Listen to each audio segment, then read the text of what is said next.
आप सबको जय मसीह की। और हम एक बार फिर आज की इबादत के लिए इकट्ठा हुए हैं।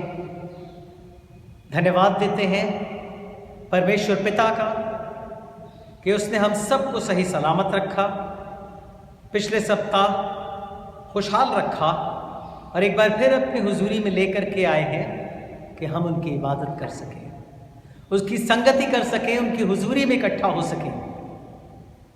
और हम सब जब यहाँ पर इकट्ठा हैं, आइए हम सब अपने सरों को झुकाते हैं और अपनी इबादत की शुरुआत परमेश्वर से प्रार्थना के रूप में करते हैं। आइए प्रार्थना करें। महान जीवित सामर्थ्य अनुग्रहकारी पिता परमेश्वर, पिता हम सब आपकी हुजूरी में मौजूद हैं। हलीमी के साथ पिता उस अनुग्रह के सिंहासन के समक्ष मौजूद हैं जिस पर आप प्रभु विराजमान हैं। अपने सरों को झुकाए हैं, हाथों को जोड़े हैं और पिता परमेश्वर अपने दिलों को आपकी तरफ लगा देते हैं। आपसे विनती करते हैं पिता, हमको अपनी रूह से लबरेज करिएगा, मामूर करिएगा पिता, कि हम रूह और रास्तगी के साथ प्रभु आपकी इबादत करें। और पिता परमेश्वर हमारी इबादत आपको ग्रहण योग्य हो। अपनी सामर्थ्य से भर दीजिएगा प्रभु। हे प्रभु, हम आपकी सामर्थ्य से भर करके अपने जीवन के कार्यों को करें और प्रभु हमारे कार्य प्रभु आपको ग्रहण योग्य हों, हमारे जीवन भी आपको ग्रहण योग्य हों और प्रभु हमारे जीवन बहुतों के लिए एक आशीष का कारण बने और सब कुछ पिता मिला करके आपको महिमा देने वाले हो। आपसे विनती करते हैं प्रभु कि हम सब जब आपकी मौजूदगी में हैं, प्रभु परमेश्वर होने दीजिएगा हमारी पूरी इबादत में आपकी रहनुमाई हो, आपकी अगुवाई हो। हम आपसे विनती करते हैं प्रभु परमेश्वर आज के वचनों के लिए जो प्रभु आपने हमको दिए हैं कि प्रभु हम उन पर मनन करें। हम आपसे विनती करते हैं प्रभु आज के वक्ता के लिए प्रभु होने दीजिएगा कि प्रभु वो वचन उनके नहीं आपके हों, वो जरिया वो हों, लेकिन प्रभु वो वचन आपके जरिए, आपके द्वारा प्रभु उनके जरिए हमारे पास तक पहुँचे। प्रभु हमको आशीषित करें और प्रभु हमारे अंदर कई गुना फल लाने वाले हम सबको पिता अपने फरिश्तों के बाड़े में बांध दीजिएगा कि प्रभु परमेश्वर हमारी इबादत प्रभु केवल और केवल प्रभु आपकी मौजूदगी, आपकी हुजूरी में हो और प्रभु हम केवल और केवल आपसे जुड़ जाएं। एक बार फिर प्रभु हम सब अपने आप को आपके सामर्थ्य हाथों में सौंपते हुए इस प्रार्थना को अपने उद्धार करते हैं। खुदा यीशु मसीह के मीठे मुबारक नामों के मान लेते हैं, आमीन। अब वक्त होगा कि हम परमेश्वर के हमद और सिताइश में एक गीत गाएंगे।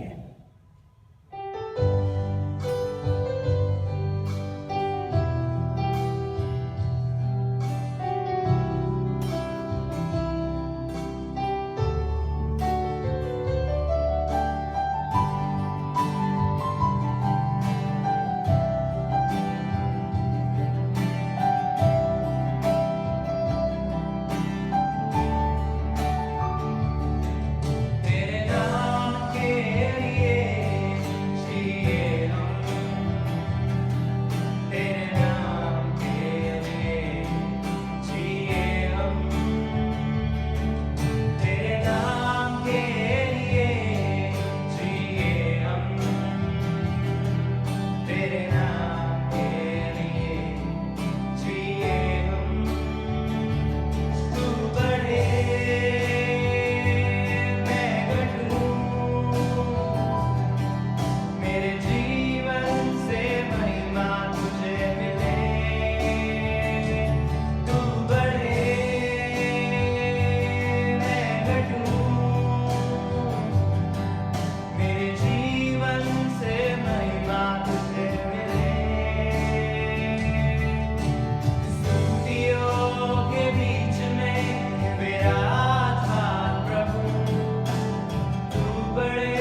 परमेश्वर के वचन में से मेरे साथ पढ़ने के लिए निकाल लें मत्ती रचित सुसमाचार, उसका 16वां अध्याय, उसके 13वें पद से लेकर के 24वें पद तक।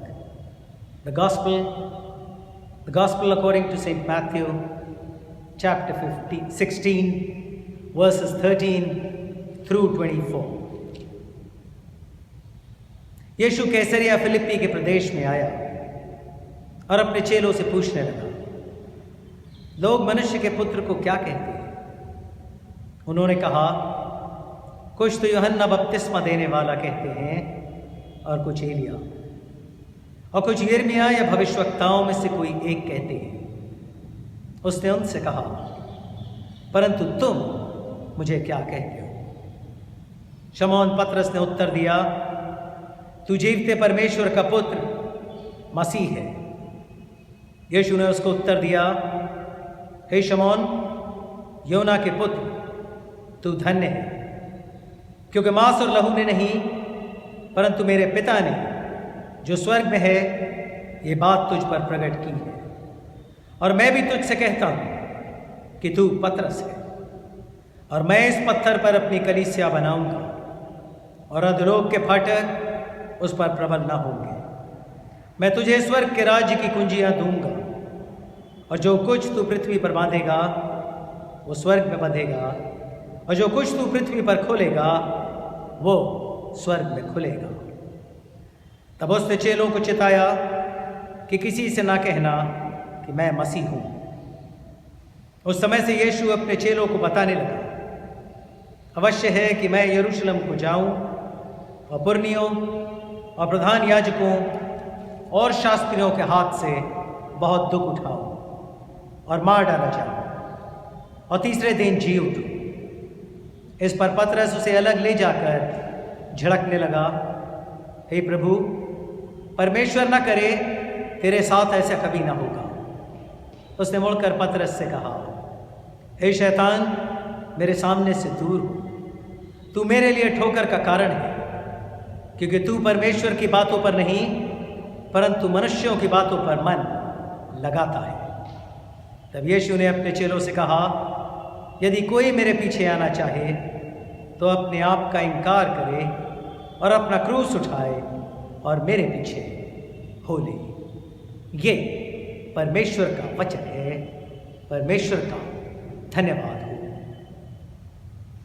जैसा कि हमने गुजरे सप्ताह भी यहाँ से कहा था, और आपको विदित है कि पादी साहब आइसोलेशन में हैं, वो ठीक हैं, और जैसे हम उनके लिए प्रार्थना करते रहे, हम निरंतर प्रार्थना करते रहेंगे कि वो, उनका परिवार पूर्णतः स्वस्थ रहे और जल्द ही हमारे बीच में हो। हम धन्यवाद देते हैं कि आज फिर हमारे बीच में पादी नितिन हैं, पादी नितिन कटिंग, जो कि परमेश्वर के वचन को, परमेश्वर के कलाम को हमारे बीच में हम सब के साथ बांटेंगे। और इस वक्त मैं उनको बुलाना चाहूँगा कि वो आकर के आगे की इबादत संभालें। पादी नितिन कटिंग।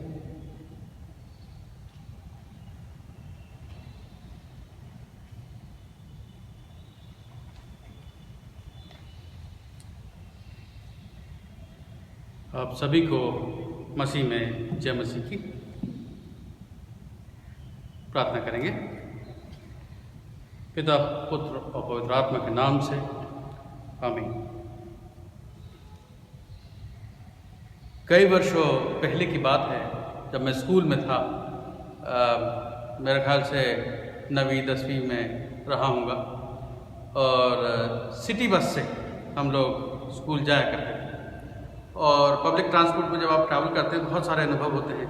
उनमें से एक पर्टिकुलरली मुझे याद रहता है हमेशा। मैं स्कूल से वापस आ रहा था और एक विकलांग व्यक्ति चढ़े, तो मैं खिड़की की तरफ बैठा था। मैं उठ गया और मैंने उनको कहा बैठ जाए। मेरे बगल में जो व्यक्ति था उनके बगल में जाके मैं खड़ा हो। अब इसको करने की वजह से वो शायद उनका अटेंशन मेरी तरफ आया, और उन्होंने पूछा, मैं स्कूल के यूनिफॉर्म में था, तो उन्होंने पूछा अच्छा कौन से स्कूल से हो, क्या कौन सी क्लास में हो, ये सारी बातचीतें होती रही। सो इन सारे कॉन्वर्सेशन के बाद धीरे से उन्होंने पूछा कि तुम्हारा नाम क्या है। अब जैसे उन्होंने ये सवाल पूछा तो मुझे आभास हो गया कि ये कॉन्वर्सेशन थोड़ा कॉम्प्लेक्स होने वाला है। मैंने सिर्फ नितिन बता दिया, तो उन्होंने पूछा नितिन तो पूरा नाम क्या है। मैंने कहा कटिंग। तो जब सरनेम बोला तो उनके समझ में नहीं आया, 2-3 बार उन्होंने पूछा, फिर उन्होंने छोड़ दिया। मैंने कहा कि तो उन्होंने डायरेक्ट सवाल ये पूछा कि तुम्हारी कौन सी जात के हो। तो मैंने कहा कि भाई हम क्रिश्चियन हैं, हमारे यहाँ कोई हम लोग जात वात तो नहीं मानते। सो उन्होंने अपनी कास्ट बताई और कहने लगे कि साहब ऐसा तो नहीं होता, किसी कोई ना कोई कास्ट तो आपकी होगी। सो इस कॉन्वर्सेशन पे होने के बाद मुझे रियलाइज़ हुआ कि ये और ही ज़्यादा कॉम्प्लेक्स होने जा रहा है। तो मैंने उनको ये बताने की कोशिश करी कि भाई मैं एक क्रिश्चियन हूँ और हम लोग इस सिस्टम को नहीं मानते। अब जब मैंने उनको क्रिश्चियन बताया तो वो कह रहे हैं ये क्या होता है। तो मैंने उनको कहा मसीही, वो भी उनको समझ में नहीं आया। फिर मेरे को बहुत सारे मैंने कोशिश करी कि मैं कुछ ना कुछ उदाहरण देके किसी न किसी चीज़ के साथ आइडेंटिफाई करके इनको ये इस्टेब्लिश कर सकूं कि मैं कौन हूँ और मतलब एक मसीही कौन है। और जितनी भी मैं कोशिश कर रहा था वो उसको समझ नहीं पा रहे थे। मैंने यीशु का नाम दिया, मैंने मरियम का नाम दिया, मैंने चर्च की बात करी तो उन्होंने कहा हाँ एक चर्च वो पहचाने। उन्होंने कहा हाँ वो देखा तो है, कौन जाते हैं क्या है हमें पता नहीं। मैंने यहाँ तक कि क्रिसमस और क्रिसमस फादर तमाम तरह की चीज़ें मैंने उनको बताने की कोशिश करी, वो उन्होंने कहा कि वो नहीं समझते। इवेंचुअली खैर मेरा स्टॉप आ गया और मैं वहाँ से बस से और इस कॉन्वर्सेशन से बाहर निकल के बड़ा ही रिलीफ हुआ। और शायद उससे पहले कभी हुआ मुझे ध्यान नहीं, लेकिन मुझे मेरी मेमोरी में ये वो पहला इंसिडेंट है जब किसी व्यक्ति को अपनी आइडेंटिटी इस्टेब्लिश करने में मुझे बड़ा स्ट्रगल करना पड़ा, वो मुझे याद है। आज हमारे बीच में जो पाठ पढ़ा गया वो पाठ में भी हम देखते हैं कि एक स्ट्रगल है, एक जद्दोजहद है, एक कॉन्वर्सेशन हो रहा है जहां यीशु मसीह अपनी सही पहचान इस्टेब्लिश करने की कोशिश कर रहे हैं। हमने पढ़ा, हमने देखा कि किस प्रकार से यीशु जो है ओपनिंग है वो बताया जाता है किस लोकेशन में है। कैसरिया फिलिप्पी में यीशु हैं और वहाँ वो अपने चेलों से सवाल ये पूछ रहे हैं कि लोग जो हैं मनुष्य के पुत्र के बारे में क्या कहते हैं। तो उन्होंने कई सारी बातें कही। उन्होंने कहा कोई कहता है कि आप यूहन्ना बपतिस्मा देने वाले हो, कोई कहता है एलिया हो, कोई कहते हैं यर्मिया हो। और हालांकि ये अपने आप में भी यहूदी समुदाय को देखते हुए ये अपने आप में बहुत इज्जत देने वाली या सम्मान वाली बात है कि कोई किसी व्यक्ति को उन ग्रेट प्रॉफिट्स से आइडेंटिफाई करे। उसकी भी कारण है। अगर अब 14वां अध्याय पढ़ेंगे, हमने 16वां अध्याय पढ़ा है, 14वां अध्याय पढ़ेंगे तो उसमें किस प्रकार से हेरोद जो है, हेरोदिस इस बात को कहता है कि जब यीशु के बारे में सुनता है तो कहता है ज़रूर ये यूहन्ना बपतिस्मा देने वाला है जो कि जीवित होकर आ गया है और इसीलिए आश्चर्य कर रहा है। तो इसीलिए शायद वो कॉन्वर्सेशन उसके थ्रू कई लोगों के तक बीच में पहुँचे हों या किसी लोगों के बीच से उसके पास तक पहुँचे हों, जिसकी वजह से लोग उसे यूहन्ना बपतिस्मा देने वाले कह रहे थे। कोई उसे एलिया कह रहा था, एलिया जिसको कि भविष्यवक्ताओं में सबसे उच्च माना जाता है, बहुत इज्जत है, उससे उसका कंपैरिजन किया जा रहा है। साथ ही साथ यर्मिया से। इन सारे अंडरस्टैंडिंग, इसके पीछे बिब्लिकल अंडरस्टैंडिंग भी है, ओल्ड टेस्टमेंट की अंडरस्टैंडिंग है, किस प्रकार से वो चीज़ों को देख रहे थे और मसीह की बाट जो रहे थे और उसको वो as a sign precursor to arrival of Jesus ये मान रहे थे, लेकिन मसीह के रूप में उसे उन्होंने न देखा। तो दूसरा सवाल ये पूछते हैं कि अगर वो ये कहते हैं तो तुम मेरे बारे में, मेरे विषय में क्या समझते हो। और तब हम जानते हैं, हमने पढ़ा कि पतरस ये कहता है कि तू जीवते परमेश्वर का पुत्र मसीह है। 16वीं आयत में हमने पढ़ा, जीवते परमेश्वर का पुत्र मसीह। This was establishing the true identity of Jesus. इस वाक्य ने परमेश्वर यीशु मसीह की सच्ची पहचान को स्थापित किया और इसीलिए उन्होंने कहा कि तू धन्य है, और इस बात को भी रिवील किया कि ये ह्यूमनली संभव नहीं है कि हम मसीह को समझ सकें या उसको ट्रूली आइडेंटिफाई कर सकें, उसको एक्सपीरियंस कर सकें। इस बात की अनुभूति के लिए ज़रूरी ये है कि आपके ऊपर ये जानकारी आपको रिवील की जाए। जैसे उसने कहा कि ये मेरे पिता ने तुमको बताया है, ह्यूमनली संभव नहीं है और इसलिए तुम धन्य हो। और उसके बाद वो कहता है कि पतरस, मैं इस चट्टान पे, हालांकि यहाँ पत्थर शब्द इस्तेमाल किया है, मेरे ख्याल से बेहतर ट्रांसलेशन चट्टान होगा, मैं इस चट्टान पे अपनी कलीसिया स्थापित करूँगा।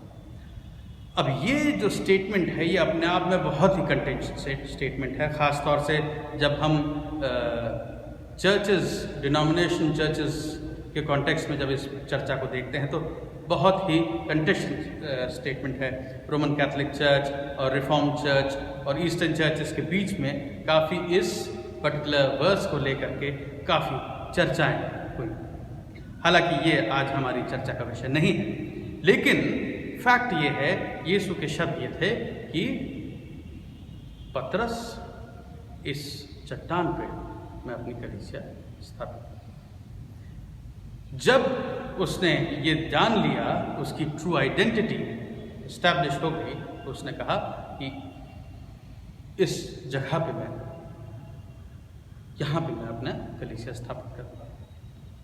और साथ ही साथ इस कॉन्वर्सेशन को आगे ले जाते हुए नेक्स्ट फेज में जब उसकी आइडेंटिटी स्थापित हो गई, तब वो पहली बार अपनी मृत्यु के विषय में अपने चेलों को बताता है। जब उसने ये सुनिश्चित कर लिया कि ये पहचान गए, मेरी पहचान स्थापित हुई, तब उसने उनको ये बताया कि ये ज़रूरी है कि आने वाले समय में मेरे साथ क्या होगा।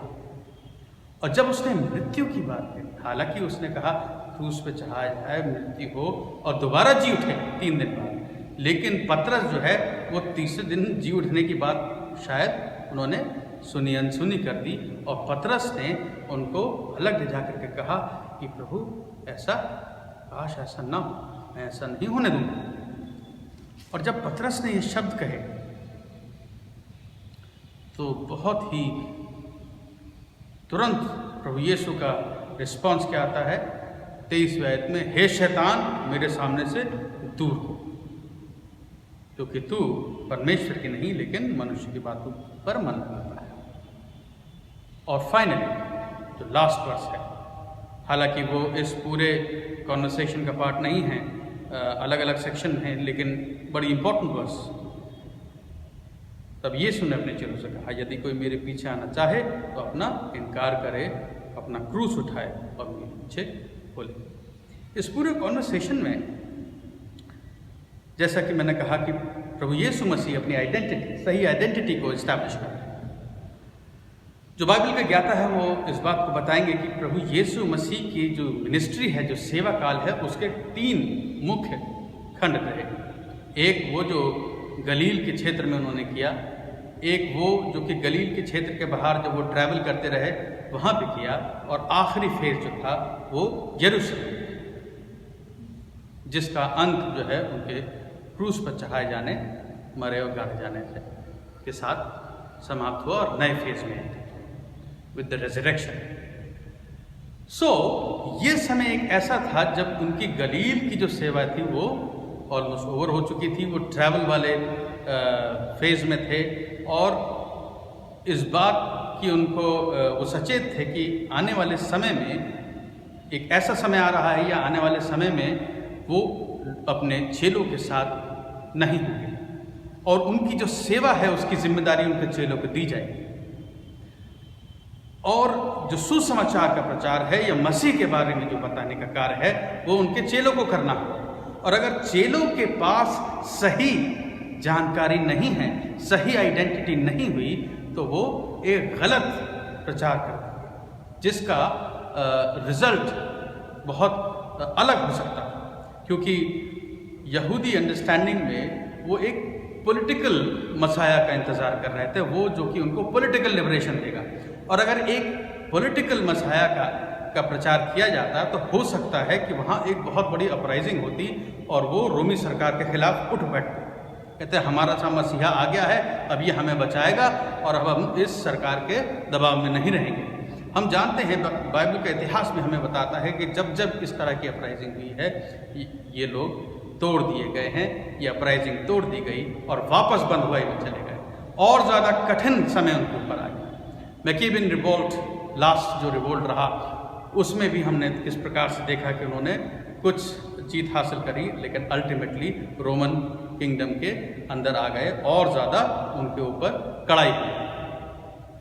तो इसलिए यीशु चाहता था कि सही मसीहा की पहचान, मसीह की सही पहचान उनके पास हो और तब वो इस बात का प्रचार कर सके, ताकि जो परमेश्वर की इच्छा है वो पूरी हो सके। इसीलिए वो इस सवाल के ऊपर बहुत ज़्यादा इम्पोर्टेंस दे रहे थे कि लोग क्या सोचते हैं, लोगों को क्या समझ आती है और आप मेरे बारे में क्या सोचते हैं। और इसीलिए जब उसने ये देखा कि वो आइडेंटिटी इस्टेब्लिश हो गई, तब उसने अपने चेलों को डिक्लेयर किया, बताया कि अब जब तुम ये जानते हो कि मैं कौन हूँ, ये जानना तुम्हारे लिए ज़रूरी है कि आने वाले समय में मेरे साथ ये होगा और वो होना ज़रूरी है। लेकिन फिर भी हम देखते हैं वही शमौन पतरस जिसको वो कहता है धन्य है, उसी शमौन पतरस को कुछ ही समय बाद कहता है, हे शैतान मेरे सामने से हट जा, मेरे से दूर हो जा। How strange. लेकिन इन्हीं दो वर्सेस को जब आप कंपेयर करते हैं तो मुझे लगता है तभी हम इस सही मीनिंग को समझ पाते हैं, जब यीशु कहता है कि पतरस इसी चट्टान पर मैं अपना कलीसिया स्थापित करूँगा। मेरा मानना यह है कि शायद प्रभु यीशु मसीह पतरस उस व्यक्ति विशेष की बात नहीं कर रहे थे, लेकिन उस मनोस्थिति की बात कर रहे थे जिसमें पतरस था। क्योंकि पतरस को ये रिवील किया था परमेश्वर ने, यानी उसने परमेश्वर से के सामने अपने आप को रखा और he was open to listen to the voice of God. और परमेश्वर ने उसे रिवील किया मसीह की सही आइडेंटिटी। दूसरी चीज, जब उसको रिवील हुआ तो उसने दूसरा कार्य ये किया कि उसने डिक्लेयर किया, उसने शब्दों से बोला कि तू जीवते परमेश्वर का पुत्र मसीह है। यहां दो मुख्य चीजें हैं। पहली चीज, नोइंग जीसस, नोइंग क्राइस्ट, उसके बारे में जानना काफी नहीं है, उसको जानना बहुत जरूरी है।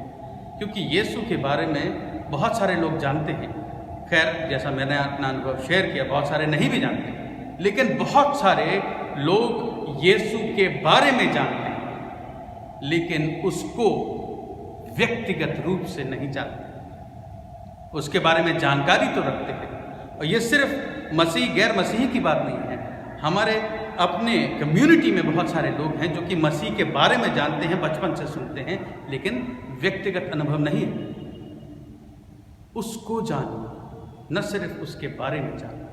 बहुत सारे लोग यूहन्ना बपतिस्मा देने वाला एलिया के बारे में बात कर रहे थे, यिर्मयाह के बारे में बात कर रहे थे, लेकिन पतरस ने कहा तू जीवते परमेश्वर का पुत्र मसीह है।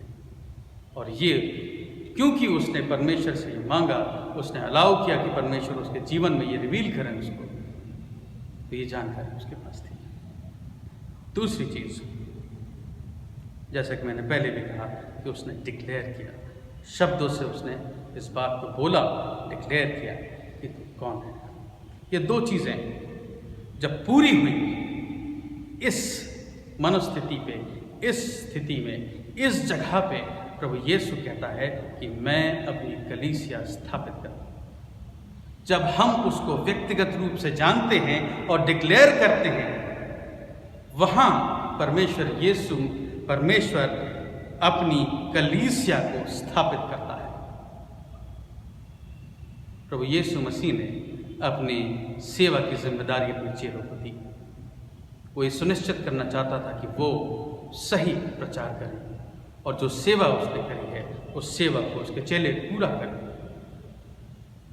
और वही जिम्मेदारी आपको मुझे दी है कि हम प्रभु यीशु मसीह की मिनिस्ट्री को एक्सटेंड करें, उसको हम आगे बढ़ाएं, जिस कार्य को उसने शुरू किया। ये जिम्मेदारी उसके चेलों को दी गई है और वहीं पे वो अपनी कलीसिया स्थापित करता है। अगर हम चाहते हैं कि हम परमेश्वर की कलीसिया को स्थापित करें तो पहले हमें अपनी मनस्थिति ऐसी रखनी होगी जहाँ परमेश्वर हमको रिवील करे, हम सच्चाई से अपने मसीह को जान सकें। सच्चाई से जानने का मतलब यहाँ पे ये है कि हम उसके कलाम को समझें, परमेश्वर को समझें, उसकी इच्छा को जानें और उसको हम अपने जीवन से पूरा करें। डिक्लेरेशन, उसको पूरा करने का मतलब सिर्फ शाब्दिक रूप से बोलना नहीं है। In words and deed, saying is doing and doing is saying, यानी उसको डिक्लेयर करने का मतलब हम शब्दों से भी उसे डिक्लेयर करें, साथ ही साथ हम अपने एक्शन से, जहाँ भी हम उपस्थित हैं, हम अपने एक्शन से परमेश्वर यीशु मसीह को डिक्लेयर करें और वहाँ पे परमेश्वर की कलीसिया स्थापित होगी। ऐसे समय में ख़ास तौर से जब हम देख रहे हैं आसपास हमारे बहुत ज़्यादा लोगों के बीच में स्ट्रेस है, परेशानी है, न सिर्फ पैंडेमिक की वजह से जीवन के अपने स्ट्रेस जो है वो बढ़ते जा रहे हैं।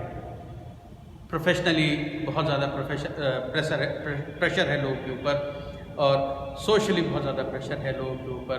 जीवन जो है वो बहुत ज़्यादा कंस्ट्रिक्ट होते थे। ऐसे समय में ज़रूरी है कि हम एक दूसरे के साथ संगति करते हुए परमेश्वर की कलीसिया को स्थापित करें। और वो तभी संभव है जब हम व्यक्तिगत रूप से प्रभु यीशु मसीह को जानेंगे और उन्हें डिक्लेयर करेंगे अपने शब्दों से और अपने एक्शन से।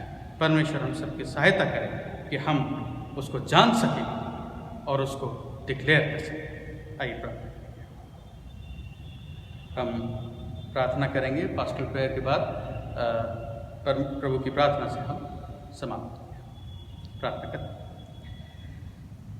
हमारे करुणाकारी दयामय पिता परमेश्वर, प्रभु जी धन्यवाद के साथ आपके पास आते हैं, धन्यवाद देते हैं प्रभु जी कि आपने यह अवसर हम सभी को दिया कि हम एक बार फिर प्रभु जी आपके हैकल में उपस्थित होकर आपकी आराधना में स्तुति करने पाएँ।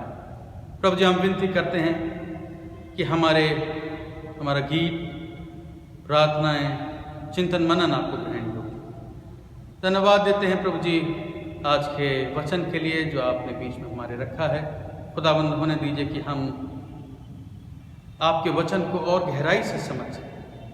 विनती करते हैं प्रभु जी कि हम अपने मनों को ऐसी स्थिति में ला सकें खुदाबंद जहाँ आपके गूढ़ राज को, उन सीक्रेट को, उन मिस्ट्रीज को प्रभु जी जो आपके वचन में है वो हम पे आप जाहिर करें। होने दीजिए खुदाबंद कि न सिर्फ हम उस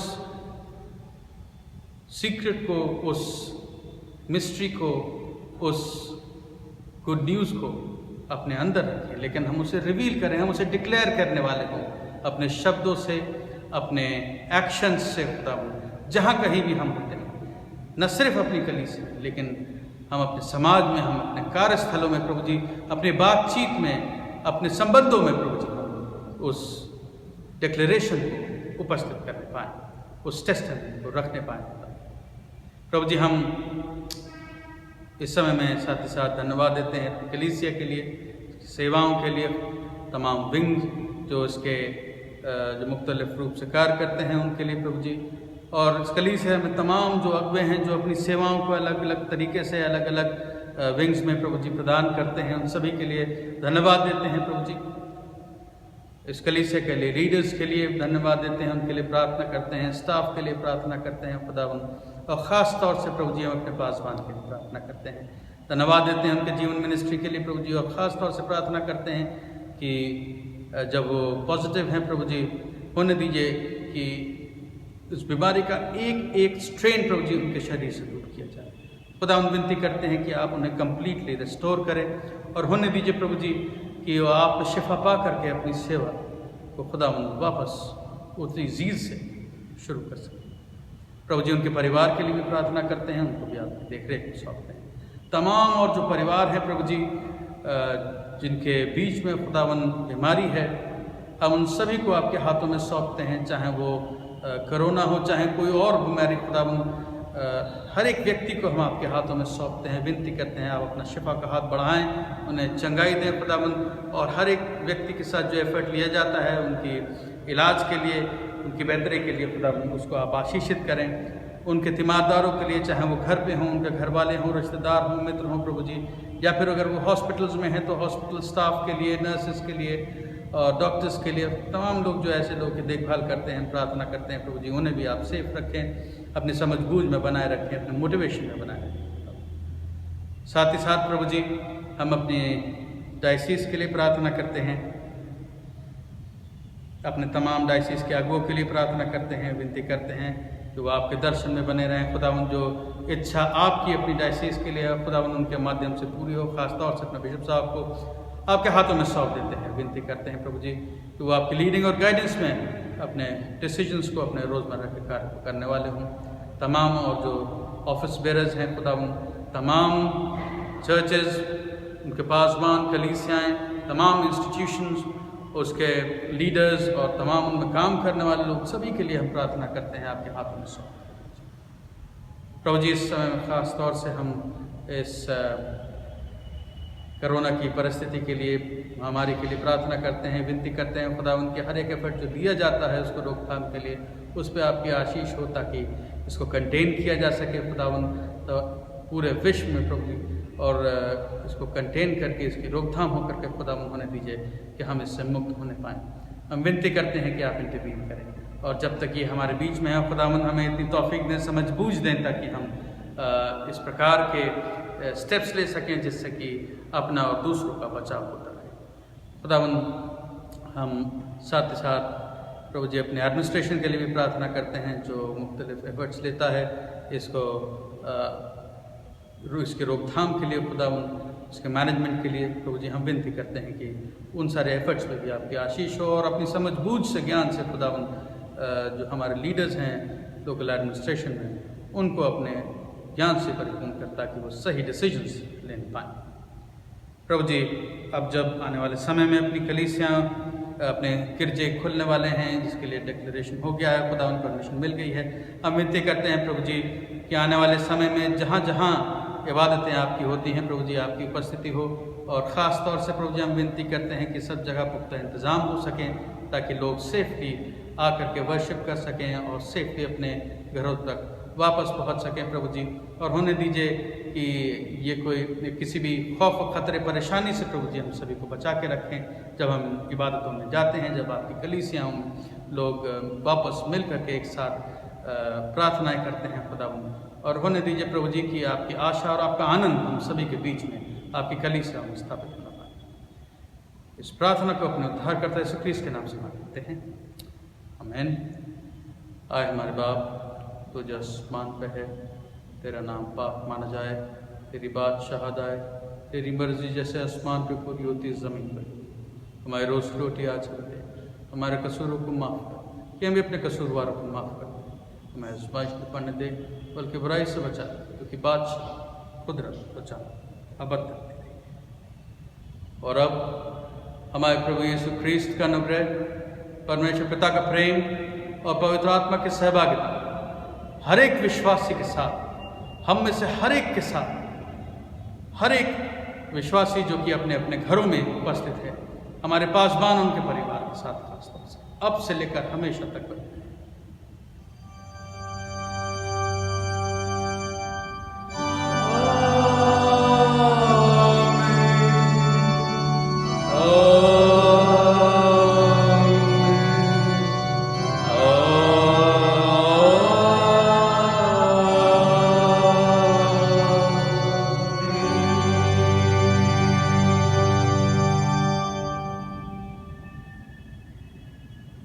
सभी की जय मसीह की।